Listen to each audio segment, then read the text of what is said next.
Hey guys, it's Carly.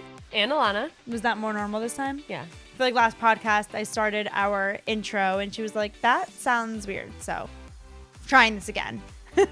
Welcome to Life in Progress. You don't want to say anything? Welcome. You want me to keep going? Okay. I'm just baffled by our little Zoom device here. It literally just went to like low battery and I was like, oh no, we're on low battery. And then it went back up.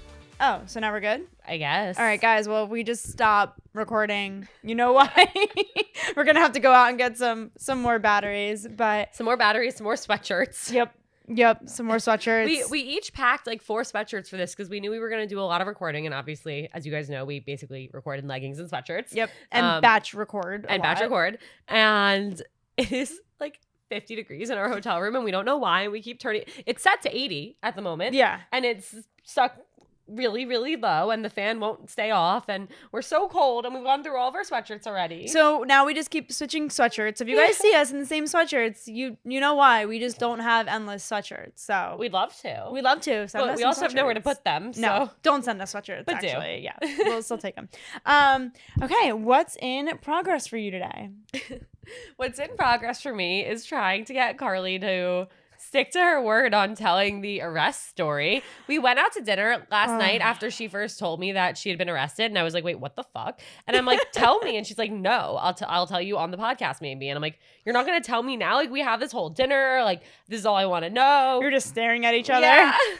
So I'm still trying to get Carly to tell me this arrest story. Okay, I'm just gonna have to make sure my parents don't listen to this because yes, they know the story. They were definitely there, but I think they're still mad about it and may have some PTSD hearing me talk about it again.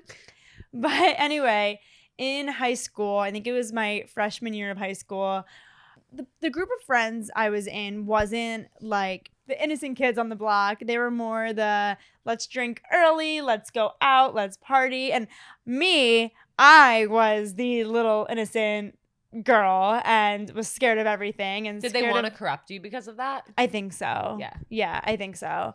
But anyway, so they were all going through this phase of shoplifting.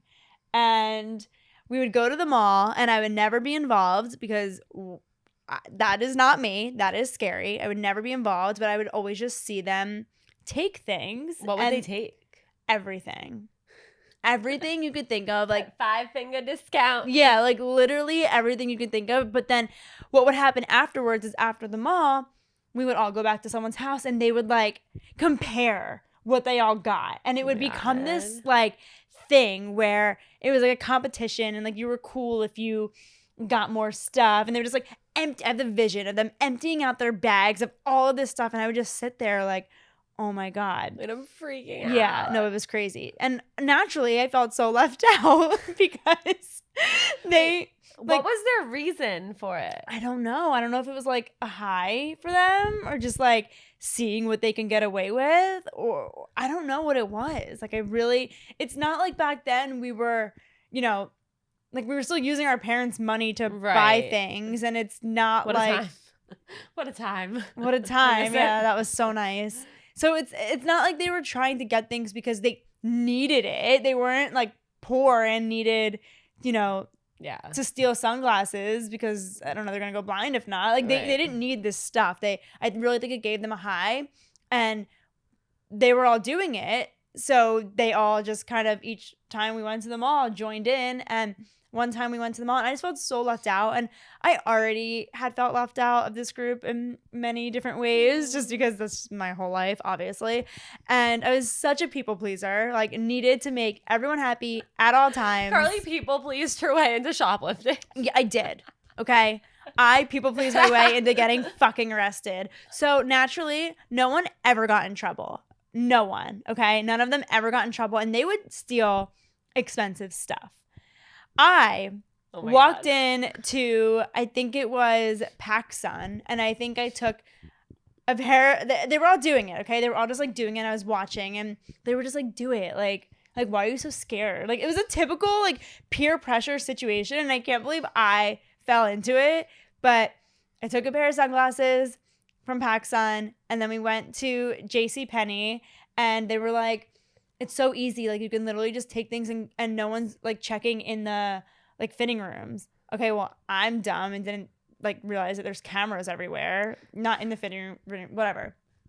So you'd already stolen the PacSun sunglasses. I had the PacSun sunglasses, never forget. And we walk into JCPenney and they were taking a bunch of things and they were just like, I just remember someone being like, seriously, like you literally just got sunglasses. And I was like, yeah, like whatever. So they were like, it's so easy. But they were shaming you. Yeah, no, I was for only getting sunglasses. Yes. For only shoplifting sunglasses. Like I was the goody two shoes that only took sunglasses. Oh my God. So then I don't even know what I grabbed, and I don't even know if I cared about what I grabbed. I grabbed like a stupid play necklace, like not like a jewelry necklace. Was a costume necklace. Yeah. Like, nothing like of importance. Probably was like $15-$20. Like who knows? And just like a bunch of random other things, and went into the fitting room, took it all, and obviously did not come out with it. And so then we're in a different store. I don't remember what store. And by the way, their bags are filled. Okay, filled. And I have probably a couple necklaces and sunglasses, and that's probably it. All of a sudden, we're in this other store, and I'm standing by myself, and they're like not there, and like they're in the other part of the store, and a cop comes up to me and goes, "I need to check your bag." And right there and then, my heart. Oh my God. Literally. I'm so upset for you. No. I don't think you understand. It was the worst. Your life flashed before your eyes. I think it was one of the worst moments of my childhood. I mean, it probably was the worst moment of my childhood. And all of a sudden, they are gone. All of those friends that peer pressured me, they left. They hurried out of that mall so quick. So they took me down to this. Sorry, this is so long. They took me down to this random room in the mall, and opened up my bag and saw whatever there were things, and the value was not a lot of these items, but I guess the cop was on one and was like, we gotta show this kid, teach her a lesson. Yeah. So they put me in handcuffs. Oh my God. Literally in handcuffs. They put me into a cop car, drive me down to the police station, and the cop driving is like where do you live? What do your parents do? And I remember being like, my dad's a lawyer, and I remember him saying like, your dad's a lawyer and you're literally breaking the law. And then he's like, if your dad's a lawyer, why do you need to steal? Like he was like making me feel so bad about it, and I was so stressed. He's like, we're gonna call your dad. And I was like, please call my mom. Like, please. Anyone but my dad. Anyone but my dad. Like, I beg you, like, please call my mom. I don't need to talk to my lawyer. I refuse. I do not need my lawyer involved. But of course, I did need him because he was able to. I was put in this little white room, okay, hysterically crying. Oh, and naturally, they called my dad and my mom. And my dad, being a lawyer, obviously in the area, knew the people and were like, this cannot go on her record. It's nice that they put you into a little white room instead of like behind bars. Oh my God, imagine. No, I think they felt bad enough that they put me in handcuffs and in a cop car. Was it just like in a little like office, like conference room? Yeah. Or, okay. It wasn't like a little cell with a toilet. No. It was like a little room. I'm trying to imagine like 13, 14-year-old Carly. And I'm just hysterical. I have not stopped crying. I'm hysterical. My dad, I can't even discuss the rest because it brings me back. All I know is then when I was applying for colleges, there was always that box. Yeah, have you ever been arrested? Have you ever been convicted of a felony? And I would be doing my applications with my mom because she was just helping me, and it would just be so awkward. But I obviously said no because we got it off my record. Like, there was no trace of it. That was the story of how I got arrested. That was worth the hype. Thank you. Yeah, you're welcome. Wow. It was terrible. Wait, but I have so many follow-up questions. Oh, God, okay. We're not even going to get to our episode. That's okay. Okay. That's fine. This can all be Carly's arrest story episode. My favorite one yet. What?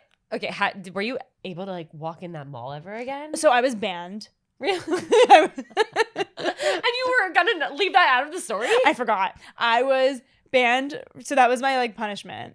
I was banned from the Montgomery Mall for 2 years.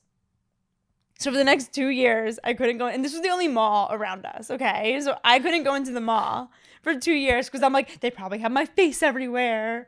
In reality, like, who's looking for me in the mall? Like, Who's gonna remember me? Did you go back eventually after the 2 years? Yeah, I did. Was it scary? Yeah, it was. It was scary. What happened after the fact? Do you remember when you talked to your friends again? Oh my God. So me being me, I'm like making sure no one's mad at me. Like, God forbid you getting caught and arrested risked their operation of stealing hundreds of dollars of stuff every weekend. I literally, as soon as I got home, my parents, like, I think they took my phone away, they took something, but I got on my computer to AIM and I was like, hello, like, is anybody there? I was trying to, like, talk to people, like, making sure no one's mad at me. Like, the fuck is wrong with me? Mad at me. They just, you should be furious. They just got me arrested. And left. Yeah. So, anyway, no, I was still the same person, but. Did your parents, when they asked you about it, like, what was that conversation like? Sorry, I'm so invested in this story. Honestly, I blacked out most of it. Like, I can't really remember. All I remember is, like, I'm hysterically crying in this little white room, and my dad comes in, and he's just like, let's go home. And the car ride home was literally terrible. And I know they hid it from my brother and sister for a while. Really? Yeah, like, I know they didn't, like, know about it for a minute. It was so bad. It was so bad. I'm literally getting stressed out talking about it. Sorry, I have more questions. Why am I so interested in my childhood? Did they, like, further punish you, or were they like, Carly's been punished enough, let's go easy on her? I think so.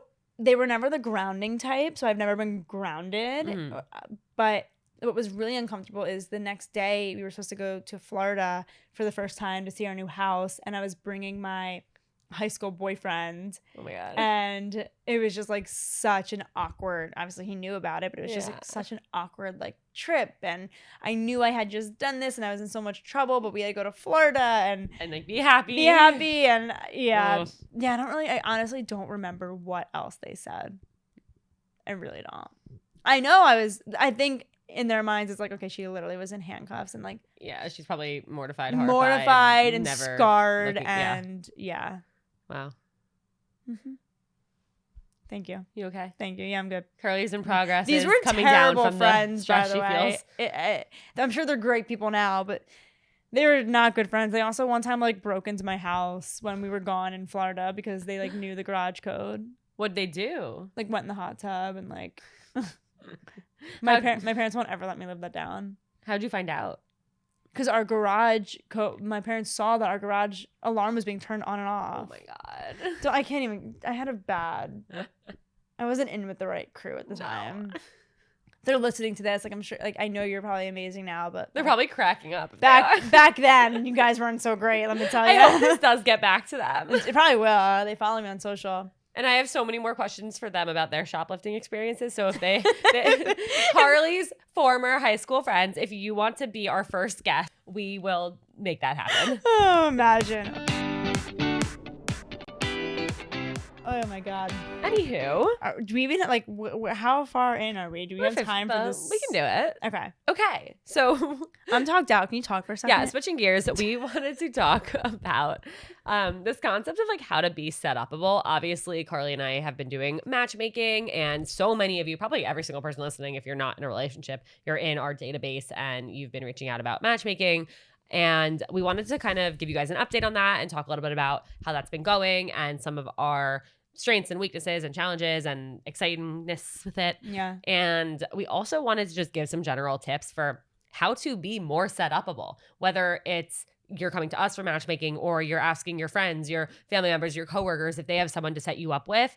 Obviously, like we know everyone is feeling dating app fatigue right now. And so we want to give you more ways to meet people, but we want to make sure you're going about it in the right way because we see a lot of not issues, but people aren't necessarily doing themselves properly, like helping their case when trying to get set up. Yeah, I agree. So I think let's first talk about how our matchmaking is going.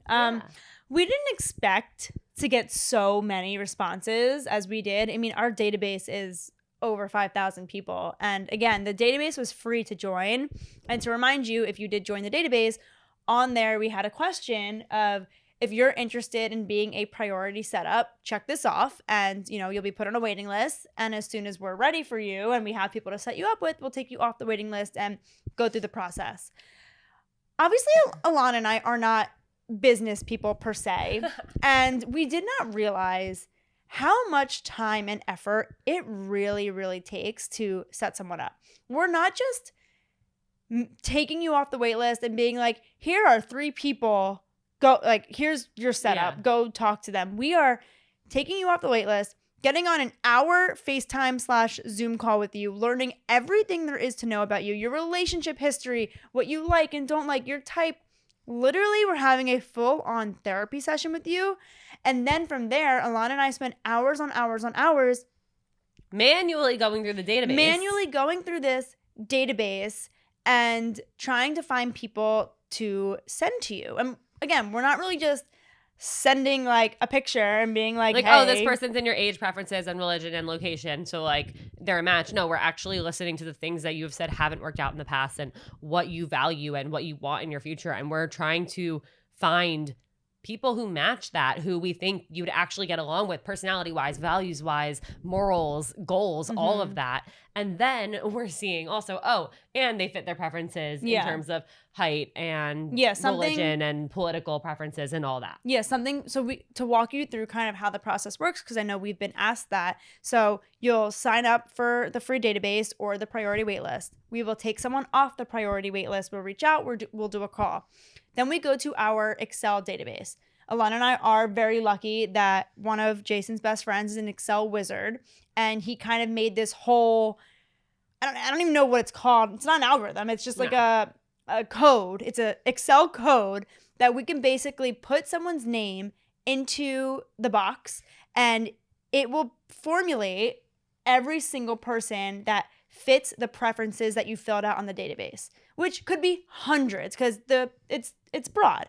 From there, Ilana and I will go through and manually, again, look at every single section. What did their friends say about them? What are their hobbies? What do they like to do? And then deal breakers.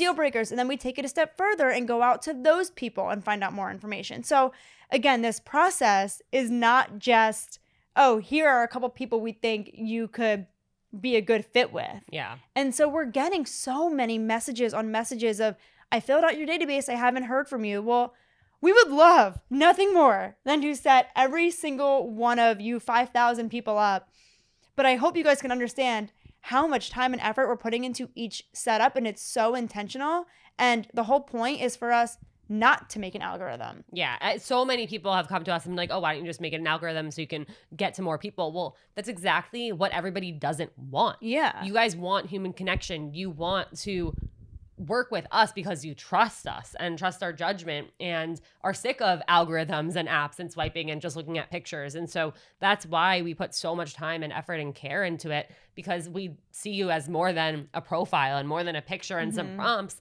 You guys are actual wonderful, dynamic individuals, and we want to be setting you up with people who would be an actual fit for you based on more than just numbers or data. Yeah.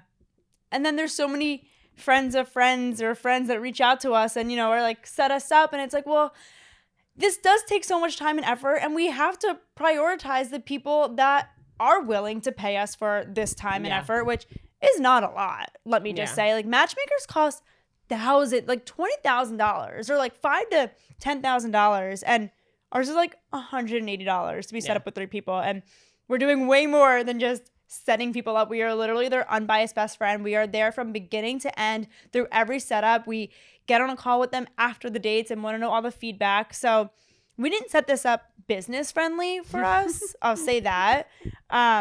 So we have a lot to work on in that sense, but we do know that this is our passion and we love doing it. And we have had successful setups and we've made really good connections with so many people. And now those people that we work with, they are always in the back of our minds. Even if we set them up 3 times and we did, the quote unquote scope of work, if they didn't find anyone, like, they are always in the back of our minds and we will always look out for them and set them up. But we are trying to figure out the best way to do it because it needs to make sense for us as well. Yeah. It's a struggle. It sucks because we really do love it. Like, all we want is to help people find love. And this is one way that we're able to do that. But it is tough. It takes a lot. It's not easy. I think it's also, we've run into, of course, like, people are picky. Yeah. And people have preferences in terms of attractiveness. And it's really difficult. Matchmaking is really fucking hard. It's really hard. It's really hard. We love it, but it's really hard. Yeah. And it takes a lot of time and energy Yeah. out of us to do it, especially we're basically doing it as like a passion project because we're really not making money. Everything we do. We don't have jobs. We just have passion projects. It's our biggest flaw, honestly. Like, We're so bad. It's truly our biggest flaw because we just want to make people happy and we want to do like, but like, we should probably be charging more. Anyway, so if you signed up for our database and, you know, if you are still single and you're wondering why you haven't heard from us, that's why. Like, this is not an easy thing. We are trying to figure out what else can we do because we can't get to every single one of you. And if you have suggestions, let us know. Like, we have this network. We have the people.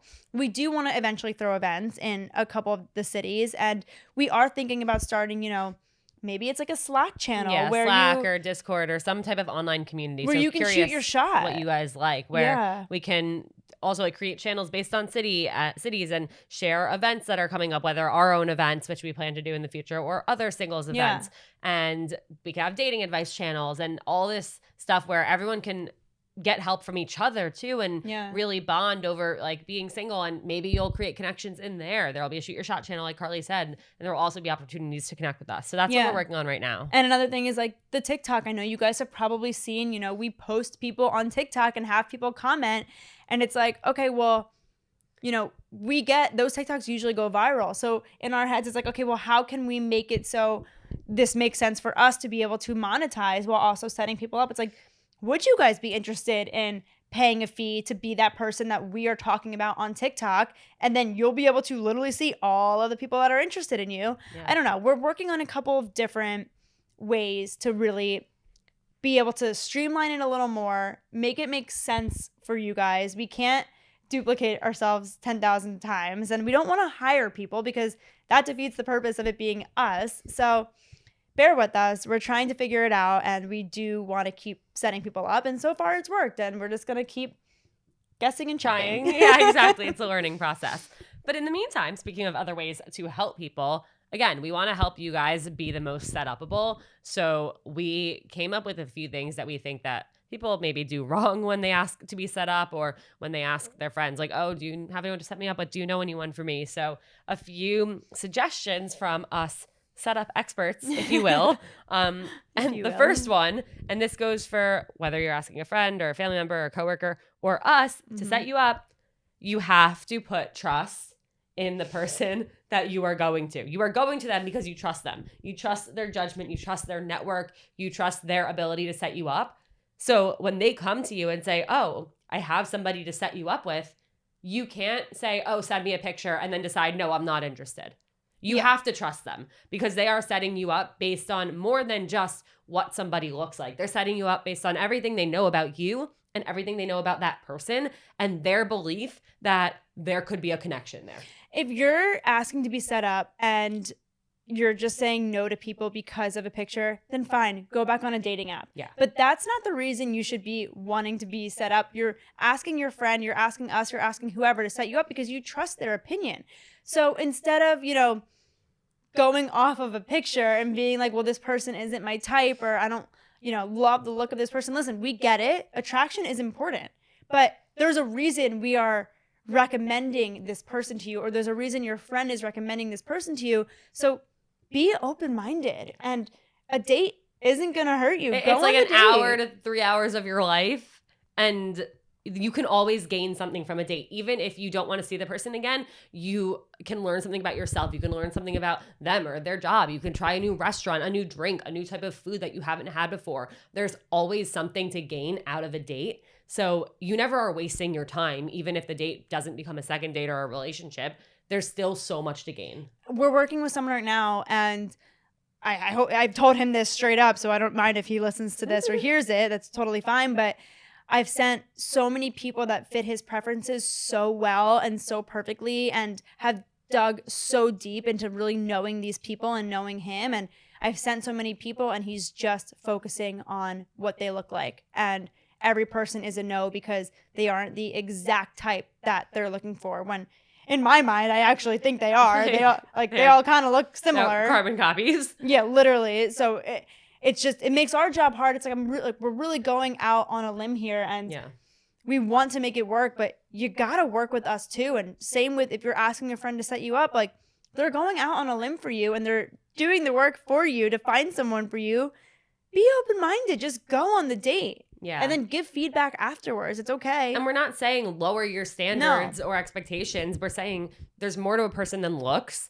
There's so much research done about an emotional connection. And of course, you do need that physical attraction and physical connection too. But you can't just form a relationship based off of a physical connection. You have to focus on the emotional connection and all those things we talked about, values, morals, goals, and lifestyle. And so there's so much more to it. And more often than not, you could meet somebody in person and develop a connection with them. And then you see pictures of them later and you're like, oh, I actually would not have liked this person on a dating app. Yeah.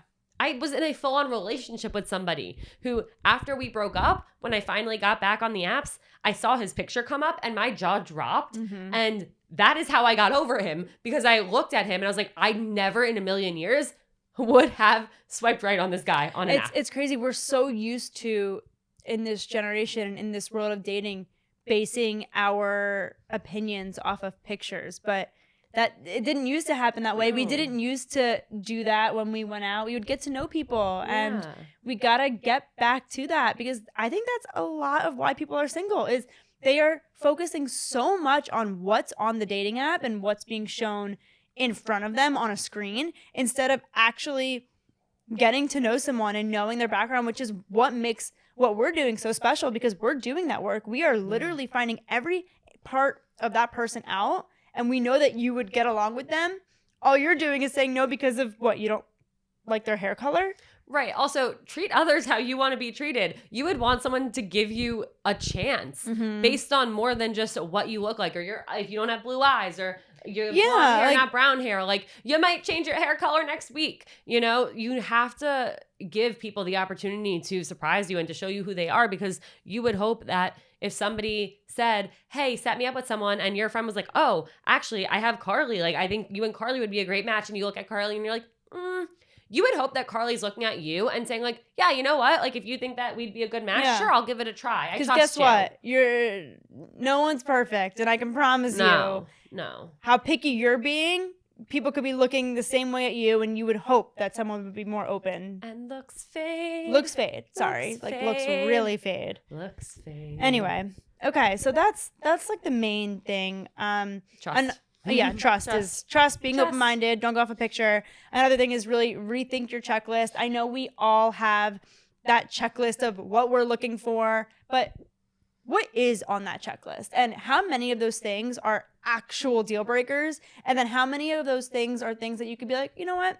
I could get past that if it was the right person. Yeah. A lot of the things on your checklist have nothing to do with what would make a great partner or a great parent to your future children. It doesn't matter what someone's job title is, or how much money they make, or how long they've lived in a certain place, or how tall they are, or what their hair color is. That has nothing to do with how they treat you. And I think it's really important for everyone to take a look at their mental checklist, or maybe you even have a physical checklist in your notes app on your phone, and think about, do these things impact how this person would be as a partner? Because your checklist should really be about, are they treating me right? Yeah. Do I feel safe with them? Do I feel excited to see them? Do I feel like I can open up? Am I curious? Are they making me a better person? Like, there are so many other values things align that matter so much more. I agree. All right. Another thing is, the more information you can provide, the better. So whether it's filling out our form, I think the biggest struggle we've had with matching people is they didn't write much. And if you don't write much, we really can't. We don't know much about you. We don't know much about you. Yeah. And we will skip over people when they don't give us information, because we're going to the people where we can really figure out who they are. We have a question that says, what do your friends say about you? We encouraged people, go ask your friends. And then copy and paste their answer. Yeah. And the people who did that, they're getting set up. Yeah, they are. So just give more information. Yeah. That's and that. Yeah. If you're asking a friend or anyone in your world to set you up, it helps so much if you can actually just send them a blurb about you and a picture for them to send around so that they have it on hand and they can easily, if they meet someone, or maybe they meet someone, they're talking to a mutual friend of theirs, and it comes up of like they know somebody who's single, and you're like, oh, I actually have the perfect person for them. Like, here's what you can send to your friend. Yeah. Rather than this like broken telephone of like, oh, I have a friend. My friend has a friend who like is from but I don't LA really think but about lives them. in New York. Like they don't know anything. So the more information you can just provide and hand people on a silver platter, it's not embarrassing. Everyone also wants to help you find love. Yeah. So help them help you. Yeah. Yeah. All right. Yeah. I think that's. All right. Would you rather? Yeah. Would you rather? Okay. Would you rather travel the world for free for a year or have $50,000 to spend however you please? Travel the world. Anywhere in the world for free for an entire year? Me too. $50,000 wouldn't even cover that. Where would you go first? Travel the world. I don't know. I really would love to try Australia. Me too. Yeah. My cousin is on his honeymoon right now in Antarctica. That's cool. Really cool. I told him to bring me home a penguin. Yeah, that'd be great. What should you name it? Customs would be okay with that, but ooh, like Floppy because they flop their feet. I like the name Floppy. Fun fact about me: I had a huge penguin obsession in about 4th grade. Like I had penguin bedding and sheets. Weird. And like penguin stuffed animals everywhere. So that's why you were really, really cool growing up in school. Yeah, exactly. Exactly. Makes sense. Penguins and Jonas Brothers. Yes. Okay. Would you rather have to speak in rhyme for the rest of your life or speak in riddles for the rest of your life? Oh, that's tough. So here's my question. I have a question. Of course. There's a question. What's your question? Does someone tell me the riddles or do I have to make them up on my own? Because I can't make up riddles. I feel like they would come naturally. Oh, okay. So it would just like be the annoyance. What's more annoying, speaking in rhyme or speaking in riddles? I think that speaking in rhyme could be a really fun time. You stole exactly what I was about to do. Really? Yes. Look at us. I think speaking in rhyme would be annoying, but it would be less complicated for other people to understand what you're trying to say. Imagine if you were speaking in riddles all the time to me. I would have to like pause and figure out the riddle. So much brain power to understand what you were trying to say. Yeah, that's just too much. It's too much. Yeah. That sounds so frustrating versus just annoying. Should we try for one of our podcasts to speak in rhyme? No, I'd like to keep the listeners that we already have. That's fair. All 10 of you. I don't even know. Like, I can't even think about a riddle. Neither. And I don't. There's literally couldn't think of a riddle. Okay. Would you rather have $1 million or 1 million laughs? Right this second. Yeah. Why is this hard? I mean, right this second, while I'm currently not making a lot at the moment, maybe $1 million because I'm stressed, and I'll laugh next month. Is that wrong of me to say? No, I feel the same and I hate it. I'm sorry. Like, I can laugh next year or next month. Next life. Next life. Like, I'm sure I'll still laugh. Do I need 1 million laughs? Can I have like 700,000 laughs? Like, I'll be okay with that. And $700,000 and 300,000 laughs? No. 700,000 because I could still $300,000. This is just saying, would you rather have $1 million or 1 million laughs? Like, I don't need 1 million laughs. I can take 900,099 laughs, but still take the $1 million. You know. I don't think you gotta. I think you only get 1 million, and you gotta decide. So I get no laughs. If you're taking $1 million, I don't think you get laughs ever in my lifetime. I can never laugh again. I don't know. This is. We still have to. We really got to build out our would you rather game. We have to build out our own game, and every scenario is going to have here are all here are all the caveats that we mean. Yeah. All right. Well, to be continued. What do you guys like read that as? Do you read that as $1 million for like a month and 1 million laughs for a month, or like if you take the $1 million, you can never laugh ever again? But is it the actual act of laughter? Like, will I still feel like joy and just not be able to express it? I don't know, but I feel like my laugh was just so annoying. That was really weird. I was just trying to like laugh out loud. Okay, Carly can take $1 million so that she doesn't have to laugh for us again. I'm fine with that. Okay. All right. Well then. This was a fun episode. That was with our little delinquent over here. Yeah, that was a lot for me. So if you stuck through that, thank you. If you are my high school old friends and you're listening to this, I hope you guys don't shoplift anymore. I want to know what the best thing they ever shoplifted was. Same. If they ever ended up getting caught. Yeah. Anyway, yeah. So you guys know where to find us at It's Life in... I did so well last time. Where can we find us? Where can we find us? At It's Life in Progress on Instagram and TikTok. Rate us, review us, email us, carlyandilana@gmail.com, and we will see you next week. Bye. Bye.